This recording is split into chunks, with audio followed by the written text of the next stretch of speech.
Jake Morrison stood at the edge of the massive arena and felt his heart beat faster.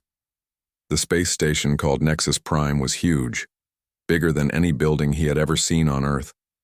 Around him, thousands of alien creatures sat in the seats, all watching him with curious eyes. Some looked like giant lizards, others like walking trees, and many he could not even describe. The Cathari were the most important aliens here today. They looked like humans, but with scales instead of skin and golden eyes that seemed to glow. They were taller than most humans and much stronger. For the past 3 months, the Cathari Empire had been threatening war with Earth. They said humans were too weak to deserve a place among the stars. Commander Lisa Park stood beside Jake in her crisp blue uniform. Her face was tight with worry. "You don't have to do this, Morrison," she said quietly. "We can find another way." Jake shook his head. He was 28 years old and had been a Marine for 10 years. He had fought in wars on distant planets and seen things that would give most people nightmares. But this was different. This was not just about him. This was about every human alive. "The trial is our only chance," Jake said. "If I don't fight, they will attack Earth. Millions will die." The trial of 100 was an old Cathari tradition.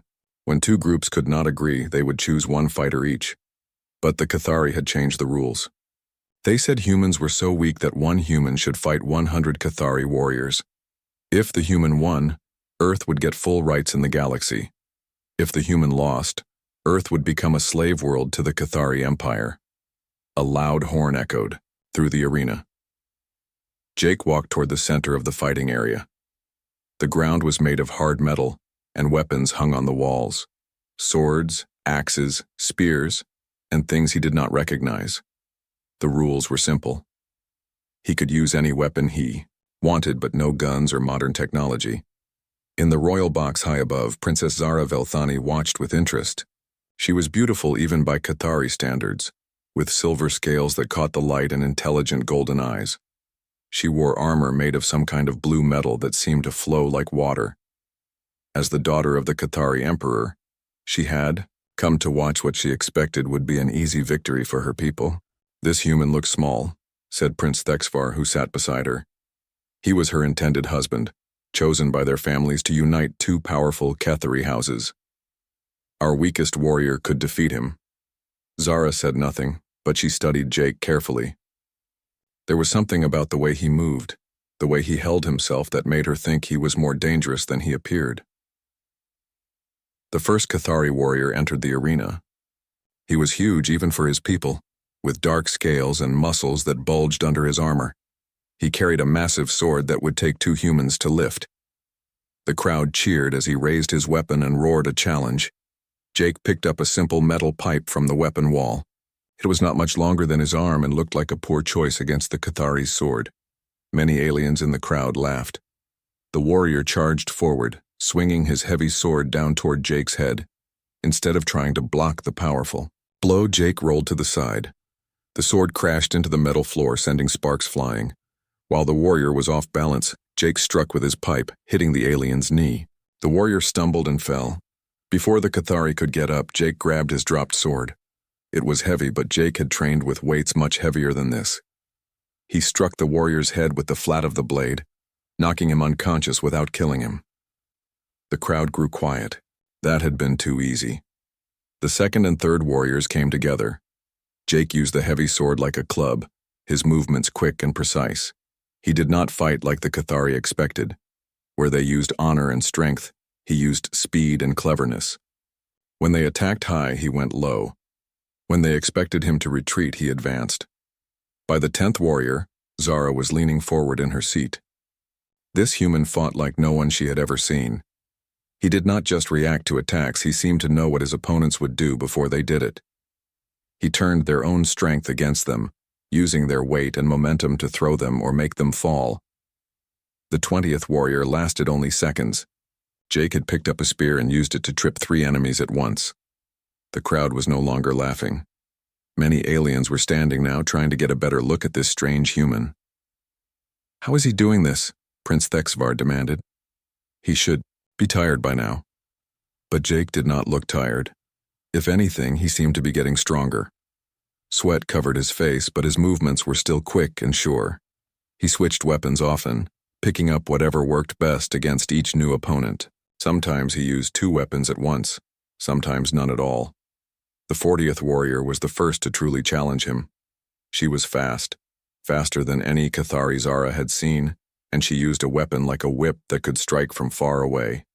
Jake took several hits that left bloody marks on his arms and chest, but he kept fighting, getting closer with each exchange until he could grab the whip and pull the warrior toward him. By the 60th warrior, the arena had gone completely silent, except for the sounds of fighting. Even the other Cathari warriors, waiting their turn, watched with something like fear in their eyes. This was not how the trial was supposed to go. Jake was bleeding now from dozens of small cuts, and his breathing was heavy. But he had not slowed down. He moved like a predator, always thinking, always adapting. When the warriors tried to surround him, he made them get in each other's way.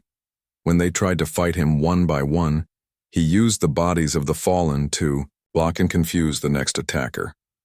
The 80th warrior brought a net, trying to tangle Jake's movements.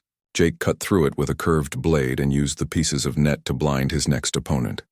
The 90th warrior had armor so thick that normal weapons could not hurt him. Jake found a hammer meant for breaking stone and struck the joints of the armor until it fell apart. Princess Zara found that she was holding her breath. In all her life, she had never seen anything like this. This human was not just winning, he was teaching her people something new about what it meant to be a warrior. The 99th warrior was the largest yet, almost twice Jake's height. He moved slowly, but his reach was enormous. Jake danced around, him like a shadow, striking and moving away, wearing him down bit by bit until the giant collapsed from exhaustion. Then there was only one warrior left. The 100th was not the biggest or the strongest. He was lean and quick, with scars that showed he had survived many battles. He and Jake faced each other in the center of the arena, both breathing hard, both ready. They fought for what felt like hours, but was probably only minutes. Neither could gain a clear advantage. The warrior was skilled, but Jake was something more. He was desperate, fighting not just for himself, but for his entire species. In the end, Jake won because he wanted it more. When the warrior made one small mistake, leaving himself open for just a moment, Jake was there. His final strike was perfect, knocking the warrior unconscious without permanent harm. Jake stood alone in the center of the arena, surrounded by 100 defeated Cathari warriors. Blood ran down his arms and his clothes were torn, but he was still standing. The silence stretched on and on. Then Princess Zara did something that shocked everyone in the arena. She stood up and began to clap. Slowly, other aliens joined her, until the entire arena thundered with applause. Jake Morrison, a human from a small planet called Earth, had just changed the course of galactic history. The arena stayed quiet for a long time after Jake's victory. No one seemed to know what to do next. The trial of 100 had not been used in over 300 years, and no one had expected the human to actually win. Jake swayed on his feet, finally feeling the pain from his many wounds. His left arm hung at an odd angle, probably broken. Blood dripped from cuts on his face and chest. But he was alive, and more importantly, Earth was safe. Commander Lisa Park rushed down from the viewing area with a medical team. "Get him to the medical bay," she ordered, but Jake waved her away. "Not yet," he said through gritted teeth. "The ceremony has to be finished first." The Cathari Emperor rose from his seat high in the royal box. He was ancient, even by Cathari standards, with pure white scales and eyes that had seen centuries of war and peace. His voice echoed through the arena when he spoke. "The trial is complete," the Emperor announced. "The human has proven his people's worth. By the ancient laws, humanity shall have full recognition and trading rights in the galaxy." The crowd began to cheer again, but Princess Zara stepped forward. Her voice was clear and strong as she spoke words that made everyone fall silent once more. "I claim the right of the victor's shield," she declared. Gasps echoed through the arena. Even her father, the Emperor, looked shocked. Commander Park grabbed Jake's good arm. What does that mean? She demanded. An old Kethari advisor leaned toward the Emperor and whispered urgently in his ear. The Emperor's golden eyes grew wide with understanding and what might have been concern. Princess? The Emperor said carefully. Are you certain? The right of the victor's shield has not been invoked for over 1,000 years. I am certain, Father, Zara replied firmly. This warrior has shown skill and honor beyond any I have witnessed. By ancient law, I claim him as my personal champion and protector. Prince Thexavar stood up so quickly he knocked over his chair. This is madness, he shouted. He is just a human. He is a warrior who defeated 100 of our best fighters, Zara shot back. That makes him worthy of respect even from you. Commander Park looked confused and angry. Wait just a minute. You can't just claim one of our people. Jake is a human citizen and a Marine in our fleet. The Emperor looked tired as he explained. The right of the victor's shield is older than our current laws. When a warrior shows exceptional skill in combat, a member of the royal family may claim them as a personal guardian. Once claimed, that warrior is under royal protection and cannot be commanded by their previous leaders. That's kidnapping, Commander Park said flatly. That's galactic law, the Emperor replied. And it cannot be changed or ignored, even by me. Jake looked back and forth between the two groups arguing over him. His head was spinning from blood loss and exhaustion. Do I get a say in this? He asked. Everyone turned to look at him. Princess Zara stepped closer, and Jake got his first good look at her. She was beautiful, but there was something else in her golden eyes, something that looked almost like hope. The choice is yours, she said softly, so only he could hear. But if you come with me, I can protect you from those who would use you as a weapon. Jake frowned. What do you mean? Zara glanced at Commander Park and then back to him. Do you think your commander sent you here just because you volunteered? You are not like other humans. I watched you fight. No normal person could do what you did today. Commander Park's face went pale. Princess, I don't know what you're suggesting, but I am suggesting nothing, Zara interrupted. I am stating a fact. This warrior has abilities beyond those of normal humans. The question is whether your government created those abilities or simply found someone who already had them. Jake felt cold despite his wounds. He thought about all the tests, all the training, all the times doctors had taken blood samples and run strange scans on him. He had always been stronger and faster than other Marines, but he had thought it was just natural talent. Jake, Commander, Park said urgently. You need medical attention. Come back to the ship with us. He will receive the best medical care on my ship, Zara said. Kethari healing technology is far advanced compared to human medicine. His wounds will heal completely, within days. The Emperor looked at his daughter with something that might have been pride. Very well. The claiming is legitimate under ancient law. The human warrior will accompany Princess Zara to the royal homeworld. This is not over, Commander Park warned. Our government will demand his return. Your government is welcome to make that demand, the Emperor said calmly. But galactic law is clear. The princess has made a legal claim and the warrior has not refused it. Jake looked at Princess Zara again. There was something about her that made him curious. In the 10 years he had been a Marine, no one had ever looked at him the way she was looking at him now, like he was a person instead of just a weapon. All right, Jake said finally. I'll go with you, but I want to talk to my commander first. Zara nodded. Of course. You may speak privately. Commander Park led Jake to a quiet corner of the arena. Her face was tight with worry and something else. Guilt, maybe. Jake, there are things you don't know, she said quietly. Things I can't tell you here. Like what? Like how I was able to fight 100 trained warriors and win? Commander Park looked around to make sure no one was listening. The enhancement program was voluntary. You signed up for it. But the treatments, they changed you more than we expected. Jake felt his stomach drop. What kind of treatments? Genetic modification, neural enhancement, accelerated healing. We made you into something more than human, Jake. And if the Kethari find out, She shook her head. They might see it as cheating. They might declare the trial invalid.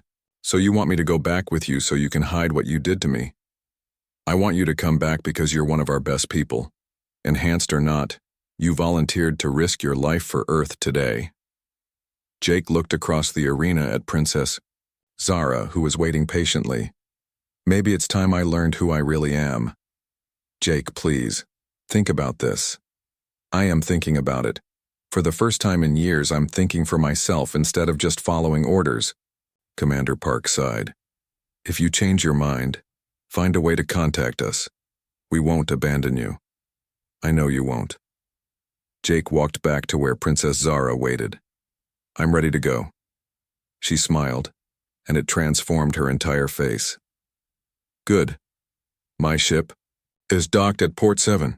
Can you walk that far? I can walk. As they left the arena together, Jake heard Prince Thexavar shouting angrily at the Emperor. You cannot allow this. She has promised to me. This human has no right, and the right belongs to my daughter, the Emperor said firmly. She has made her choice according to our laws. On the way to the docking port, Zara walked beside Jake quietly. Finally, she spoke. Why did you really volunteer for the trial? She asked. Jake thought about it. Because someone had to. And because I'm good at fighting. Most people who are good at fighting do not fight 100 opponents alone. They use armies and weapons and tactics. You fought with honor. I fought to win. Yes, Zara said thoughtfully. But you did not kill anyone. You could have. It would have been easier and faster. But you chose not to. Jake had not really thought about that. They were just doing their duty. Like me. Zara stopped walking and looked at him with those golden eyes. That is why I claimed you. Not because of your strength or your skill. Because you have honor. They reached her ship, which was sleek and silver and bigger than any human vessel Jake had ever seen. Cathari technology was clearly far ahead of Earth's. One more question, Zara said as they walked up the boarding ramp. Do you regret accepting my claim? Jake looked back at the space station, then at the beautiful alien princess beside him. Ask me again tomorrow. Zara laughed, a sound like silver bells. I will. As the ship lifted off and headed toward Cathari space, Jake wondered what he had gotten himself into. But for the first time in his life, he felt like he was exactly where he was supposed to be. The Cathari homeworld was more beautiful than Jake had imagined. From space, it looked like a giant blue and silver jewel. The cities were built into mountainsides and floated on vast oceans. Crystalline towers reached toward the sky, and gardens of strange alien plants covered every surface. Princess Zara's ship landed at the royal palace, which was carved from a single enormous mountain. The docking bay was bigger than most human cities, filled with ships from across the galaxy. Welcome to Cathari Prime, Zara said as they walked down the ship's ramp. My home. Jake tried not to stare at everything around him, but it was impossible. The architecture was like nothing on Earth. Curves and flowing lines instead of straight edges. Everything seemed to be made from some kind of living crystal that glowed softly with its own light. It's incredible, Jake said honestly. Wait until you see the palace itself, Zara replied with a smile. They were met by a group of Cathari guards in silver armor. Their leader, a female with dark green scales, bowed to Princess Zara. Your Highness, the guard captain said. Prince Thexavar is waiting for you in the throne room. He seems upset. Zara sighed. I expected as much.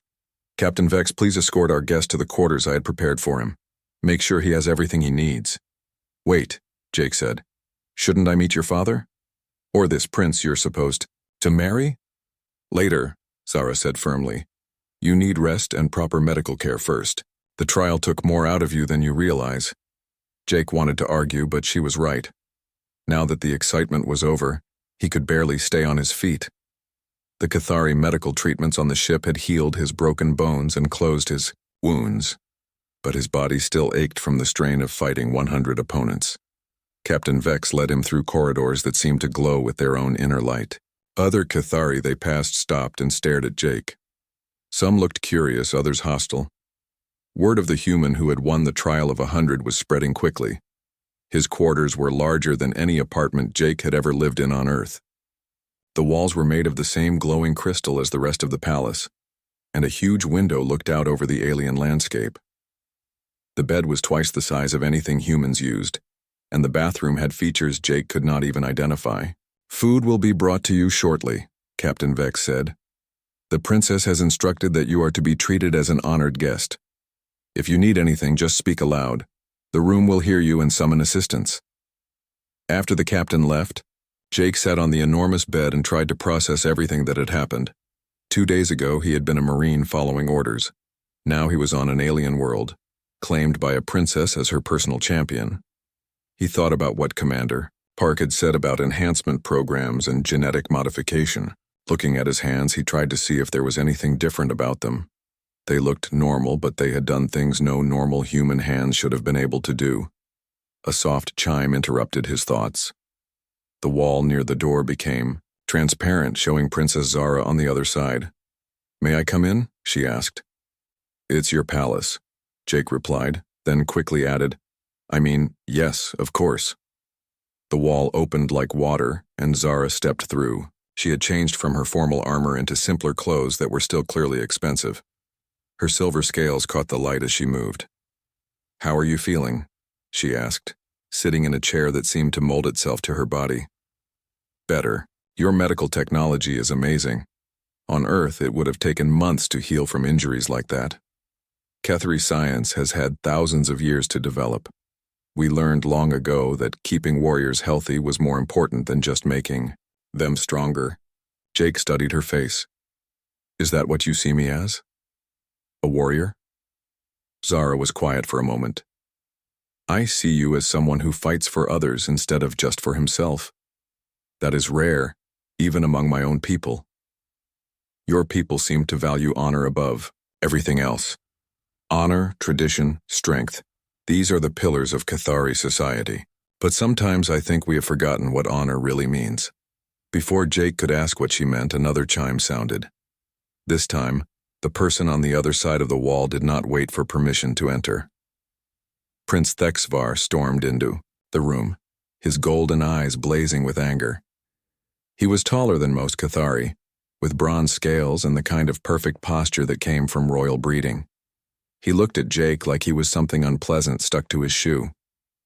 "So this is the human," Thexvar said with disgust. "He looks ordinary enough." "Thexvar," Zara said warningly. "Jake is my guest and under my protection." "Your guest," the prince repeated mockingly. "Is that what we're calling him? Because from where I stand, it looks like you've brought a pet home from your travels." Jake stood up slowly. He had dealt with bullies before, and this prince had the same attitude as every playground tough guy he had ever met. "I'm standing right here. If you have something to say to me, say it." Thexavar's eyes widened with surprise. Apparently not many people talked back to Cathari royalty. "You dare speak to me that way? Do you know who I am?" "You're the guy who's upset because your girlfriend brought home a stray," Jake said calmly. The prince's scales actually changed color, darkening with rage. "Girlfriend? Zara is my betrothed. We are to be married in 3 months, uniting 2 of the most powerful houses in the empire." "Funny," Jake said, glancing at Zara. "She didn't mention that." Zara stood up, moving between Jake and the furious prince. "Thexvar, you are being rude to my guest. Please leave." "Leave? This human insults me in front of my future wife, and you want me to leave?" "I want you to behave like the nobleman you claim to be," Zara replied sharply. Thexvar looked back and forth between them, his anger growing. "I see what this is. You think because he won some fight against weak opponents, he is worthy of your attention. But I know better. The 100 warriors he defeated were chosen from our finest," Zara said, "including 3 who had beaten you. In sparring matches." The prince's face went even darker. "Those were practice fights. This is different." "You're right," Jake said quietly. "This is different. In practice, nobody dies when they lose." Thexvar turned his full attention to Jake. "Are you threatening me, human?" I'm stating a fact. You want to prove something, but you don't want to risk anything to prove it. I have nothing to prove to a primitive alien. Then why are you so angry? The question caught Thexvar off guard. He opened his mouth to answer, then closed it again. Jake could see the prince was not used to being questioned about his motives. Because, Thexvar said finally, you do not belong here. This is not your world, not your people. You have no right to Zara's attention. That's not up to you, Jake replied. It's up to her. Both males turned to look at Zara, who had been watching their exchange with interest. She looked at her betrothed with something that might have been disappointment. Thexvar, she said softly, in all the years we have known each other, you have never once asked what I wanted. You have assumed that because our families arranged our marriage, I had no choice in the matter. You don't have a choice, the prince said. None of us do. We serve the Empire first, ourselves second. Is that what you think? That I claimed. Jake to serve the Empire? Thexvar looked confused. Why else would you invoke an ancient law to protect a human? Zara smiled sadly. Because for the first time in my life I saw someone fight not for glory or honor or duty, but because it was the right thing to do. And I realized that I have spent my entire life surrounded by people who only care about what I represent, not who I am. That's not true, Thexvar protested. I care about you. Do you? What's my favorite color? What do I like to read? What are my dreams beyond the duties of royal life? The prince opened his mouth, then closed it again. He clearly had no answers. I didn't think so, Zara said gently. Jake has been here for less than a day, and he has asked me more about myself than you have in 5 years. Thexvar's anger was now mixed with something else. Hurt, maybe, or fear. So you would throw away everything for this alien? Your duty? Your position? Your family's honor? I would do what makes me happy for once in my life. The prince stared at her for a long moment, then turned his glare back to Jake. This is not over, human. I challenge you to prove your worth in single combat. Thexvar, no, Zara said quickly. I forbid it. You cannot forbid me from defending my honor, the prince replied. He has insulted me and stolen my betrothed. By Ketheri law, I have the right to challenge him. Jake looked at Zara, who was clearly worried. What happens if I refuse the challenge? Then you will be branded a coward, Thexvar said with satisfaction. And cowards cannot serve as royal champions. And if I accept, then we fight until one of us yields or dies. Jake thought about it. He was tired of people using him as a pawn in their games. First the human government, now Kethari nobility. Maybe it was time to start making his own choices. I accept your challenge, Jake said. Zara grabbed his arm. Jake, no, you don't understand. Thexvar has trained his entire life for combat. He is one of the finest swordsmen in the Empire. So were the 100 warriors I fought yesterday, Jake replied. This is different. This is a duel to the death. Jake looked at the prince, who was smiling coldly. Is there any other way to settle this? Thexvar shook his head. Honor can only be restored through blood. Then we fight tomorrow. Dawn came too quickly for Jake's liking. He had spent most of the night staring out his window at the alien stars, thinking about everything that had brought him to this moment. Somewhere out there was Earth, where people were probably just learning about his victory in the trial of 100. They had no idea their champion was about to fight another duel that could end his life. Princess Zara had not come to see him after her argument with Prince Thexvar. Jake wondered if she was having second thoughts about claiming him as her champion. Maybe she realized that protecting a human would cause more problems than it solved. A soft chime announced someone at his door.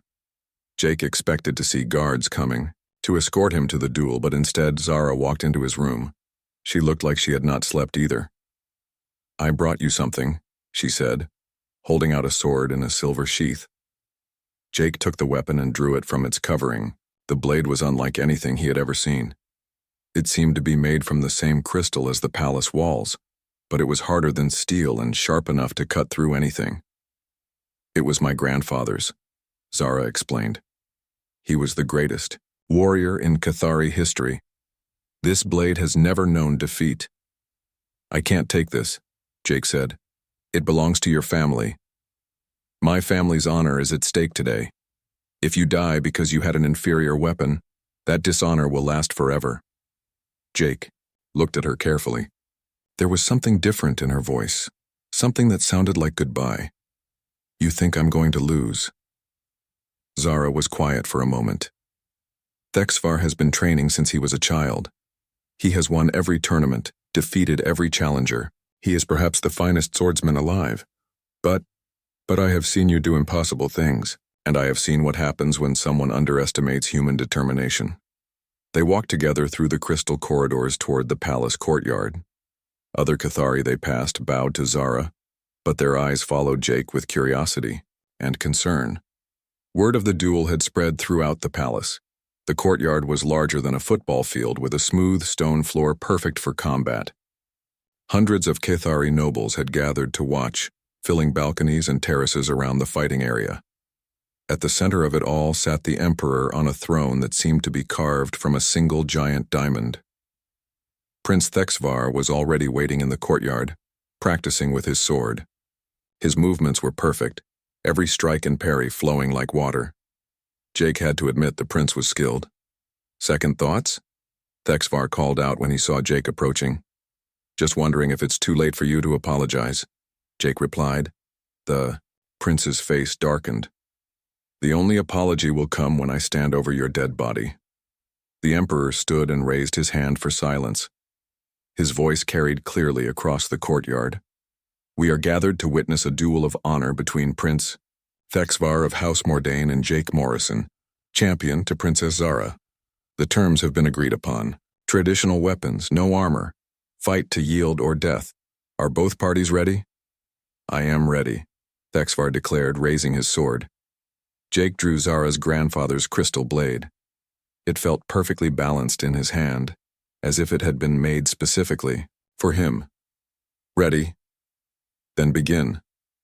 The prince attacked immediately, his sword moving in a complex pattern that would have overwhelmed most opponents. But Jake had learned to read his enemies during the trial of 100. He saw the attack coming and sidestepped, letting Thexvar's momentum carry him past. You cannot run forever, human, the prince taunted, spinning around for another attack. I'm not running, Jake replied. I'm learning. For the next several minutes, Jake stayed defensive, blocking and dodging while Thexvar pressed his attack. The prince's technique was flawless, but Jake began to notice patterns. Certain combinations that the prince favored, small habits that could be exploited. The crowd grew restless as the fight continued without either combatant gaining a clear advantage. Some of the nobles began to mutter that the human was afraid to truly engage. Then Jake went on the attack. His style was completely different from anything the Cathari had ever seen. Where their swordplay was formal and traditional, Jake fought, like he had in the arena, adapting, improvising, using whatever worked. He switched from defensive to aggressive so quickly that Thexvar barely had time to react. The crystal blade sang through the air as Jake pressed his assault. Thexvar was forced to give ground, his perfect technique beginning to crack under the pressure of Jake's unconventional attacks. Impossible, the prince gasped as Jake's blade came within inches of his throat. You keep using that word, Jake said, driving forward with a combination that left a thin cut across Thexvar's sword. Arm. I don't think it means what you think it means. The prince's golden eyes widened with shock and something that might have been fear. This was not how the duel was supposed to go. He was the superior fighter. He was Cathari nobility. He should be winning. But Jake had learned something important during his years as a Marine. Skill and training were important, but they could not overcome the will to survive. And Jake had more to survive for than just himself now. The end came suddenly. Thexvar, growing desperate, attempted a complicated overhead strike that left him momentarily off balance. Jake stepped inside the prince's guard and placed the crystal blade against his opponent's throat. The courtyard went silent. Yield, Jake said quietly. Thexvar's face went through several different expressions before settling on defeated resignation. I yield.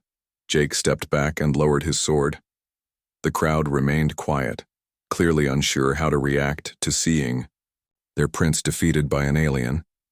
Then Princess Zara began to clap just as she had in the arena.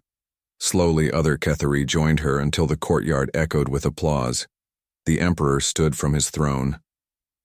The duel is concluded. Prince Thexvar has yielded honorably. Jake Morrison has proven his worth as a champion. Jake walked over to where Thexvar sat on the stone floor holding his wounded arm. He offered his hand to help the prince stand. "Why?" Thexvar asked, staring at the offered hand. "I would have killed you if I had won." "Because the fight is over," Jake replied simply. "And because Zara cares about you, even if you're too stubborn to see it." After a moment, the prince accepted Jake's help and stood. "You fought with honor," he admitted grudgingly. "So did you." The crowd began to disperse, nobles chattering excitedly about what they had witnessed. Jake walked over to where Zara waited, her golden eyes shining with pride and relief. "I was terrified," she confessed as they left the courtyard together. "So was I," Jake admitted. "Your friend is very good with a sword. Not as good as you, apparently." They were walking back toward the palace when a commotion erupted near the main entrance. Kethari guards were running toward the landing platforms and alarm sirens began to wail throughout the complex. Captain Vex appeared, running toward them with urgent news. "Your Highness, human ships have appeared in orbit. They are demanding the return of their marine." Jake felt his stomach drop. He had known this moment would come, but he had hoped for more time. "How many ships?" Zara asked. 12 warships, including their newest battleship. They are led by someone called General Kane. Jake knew that name. General Kane was in charge of Earth's military expansion into space. He was also the man who had authorized Jake's enhancement program. "They want me back," Jake said. "I will not give you up," Zara replied firmly. "You are under my protection, and if you refuse, what happens to your people?" Before Zara could answer, another guard arrived with more news. "Your Highness, the Emperor requests your immediate presence in the command center. The human fleet has issued an ultimatum." They hurried through the palace corridors to the command center, a vast room filled with holographic displays showing the space around Kethari Prime. Jake could see the human fleet in orbit, their weapons, powered but not yet aimed at the planet. The Emperor stood at the center of it all, his face grave. The human leader demands the return of their enhanced soldier. They claim he is military property and that his retention violates several galactic treaties. Enhanced soldier? Zara looked at Jake with confusion. "What does that mean?" Jake closed his eyes, knowing there was no point in hiding the truth anymore. "It means I'm not entirely human anymore. My government changed me, made me stronger and faster than normal people. That's how I was able to win the trial of 100. The revelation hit Zara like a physical blow. You're artificially enhanced?" "The enhancements only amplified what was already there," Jake said desperately. "My determination, my tactical thinking, my will to protect others. The person you saw fight in the arena, the person you claimed as your champion, that's still me. But you lied to me. I didn't know the full extent of what they had done to me. I'm still learning about it myself."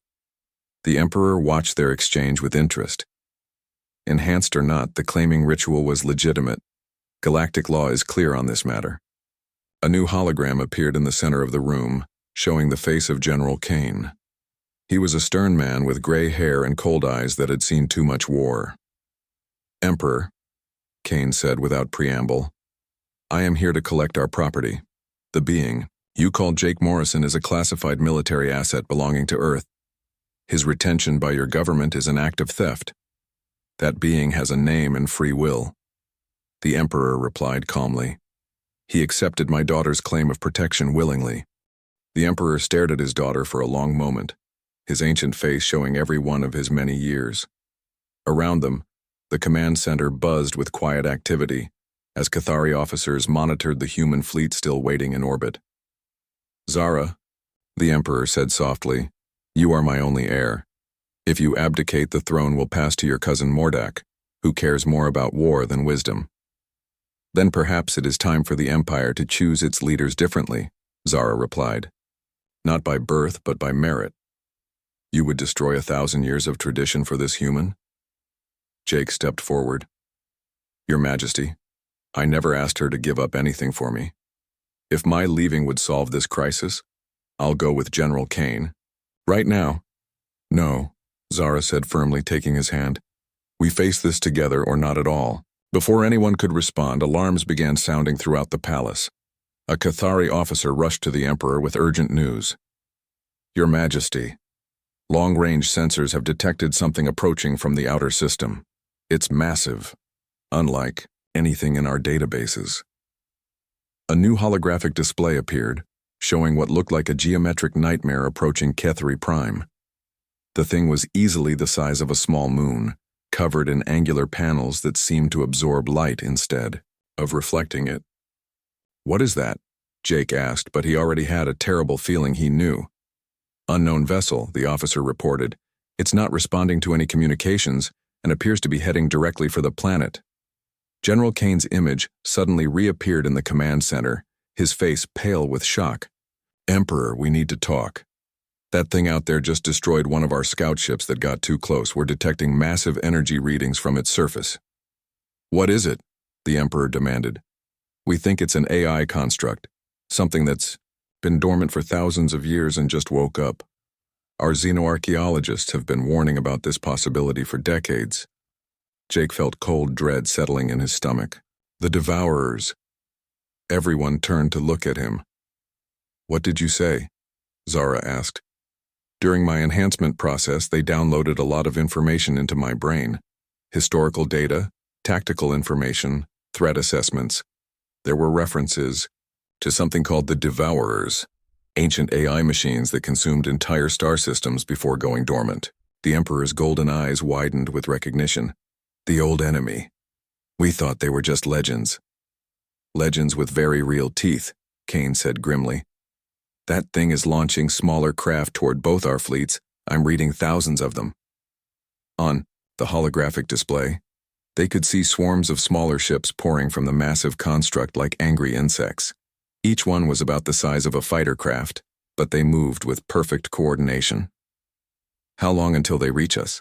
The Emperor asked. 12 minutes, the officer replied. Kane's expression was grim. Emperor, I propose a temporary ceasefire.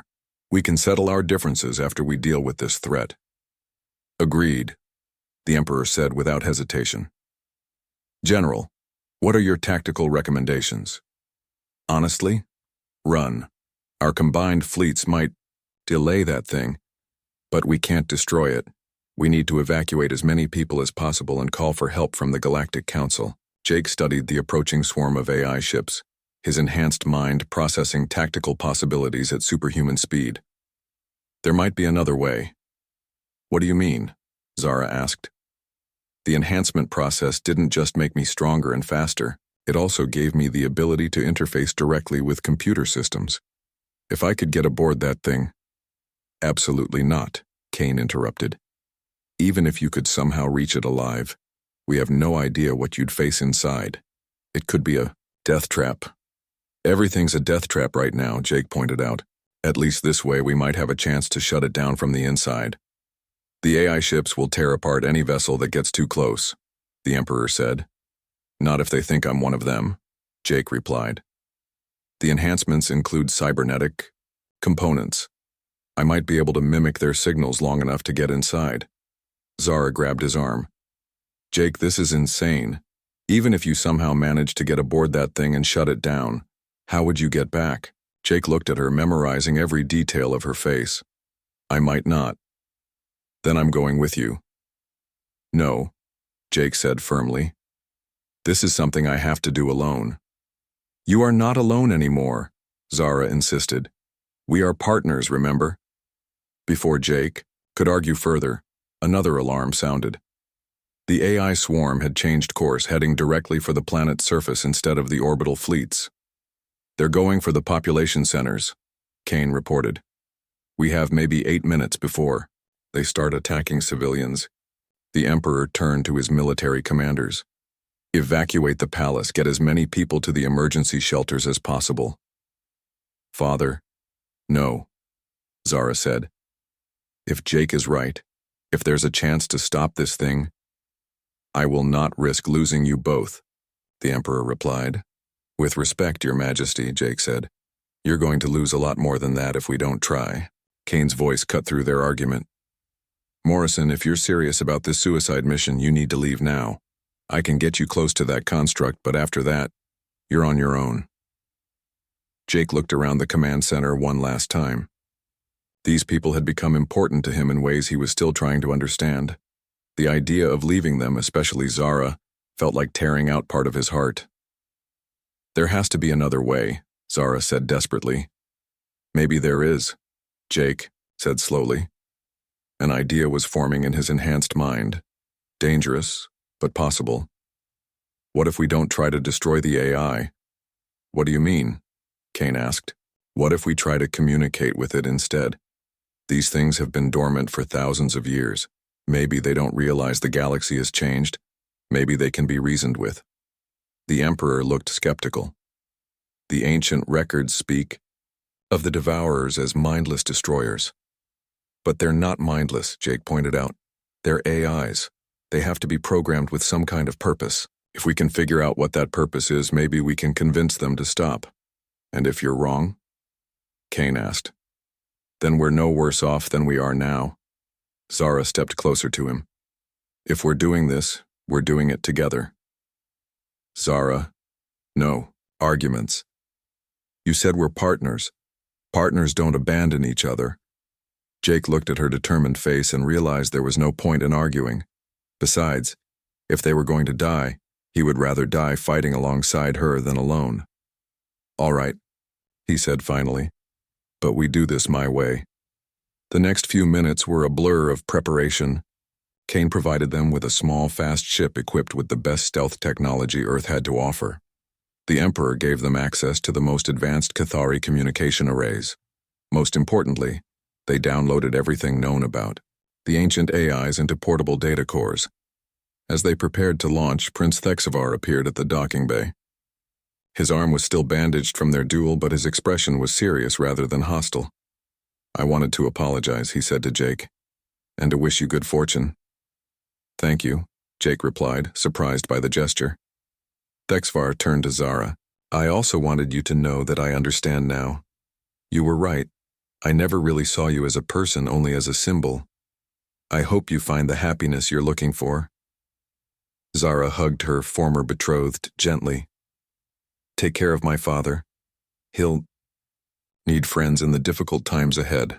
I will.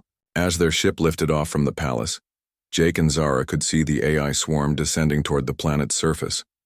In orbit, human and Cathari ships were moving to intercept, but they were vastly outnumbered. Do you really think we can reason with that thing? Zara asked as they flew toward the massive construct. I don't know, Jake admitted. But I know that sometimes the impossible becomes possible when people refuse to give up.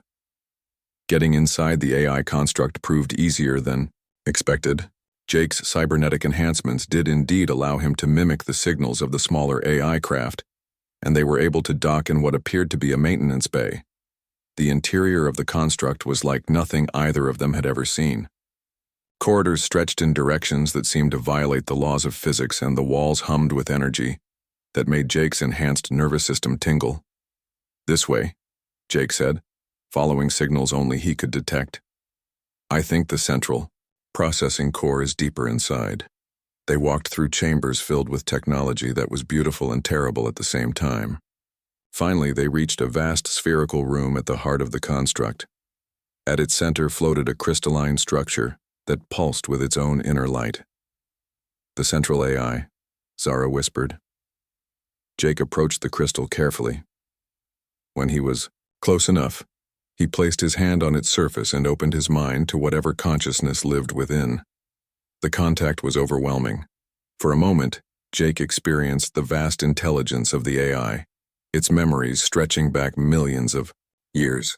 He saw the rise and fall of countless civilizations, the endless cycle of creation and destruction that had shaped the galaxy.